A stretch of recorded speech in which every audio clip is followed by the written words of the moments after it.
David stood on the battlefield, a young shepherd boy, barely old enough to fight, yet here he was, staring down Goliath, the giant who had terrified an entire army. The air was thick with tension as the Philistines roared with laughter at this unlikely challenger.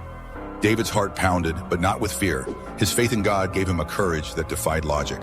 He had no armor, no sword, just a sling and 5 smooth stones he had picked from a stream moments earlier.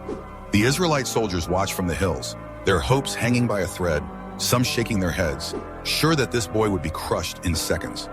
Goliath, towering at nearly 10 feet, sneered down at David, his voice booming as he mocked, "Am I a dog that you come at me with sticks?" But David didn't flinch. "You come to me with sword and spear," he shouted back, "but I come to you in the name of the Lord Almighty." The giant charged forward, his massive footsteps shaking the ground.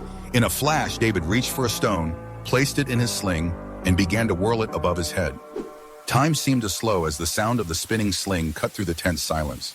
Just as Goliath raised his massive spear to strike, David released the stone.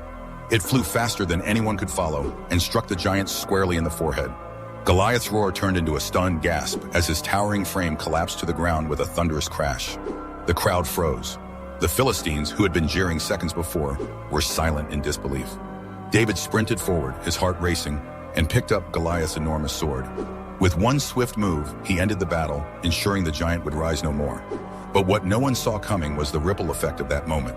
David's victory wasn't just about defeating a giant. It was about proving that faith and courage could overcome impossible odds. The Israelites erupted in cheers, their fear turning to triumph as they charged down to chase the fleeing Philistines. Meanwhile, David stood still for a moment, overwhelmed, the weight of what had just happened sinking in. He wasn't just a shepherd anymore. This was the beginning of something far greater than he could have imagined. Little did he know, this single act of bravery would set the stage for his rise as Israel's greatest king and forever change the course of history.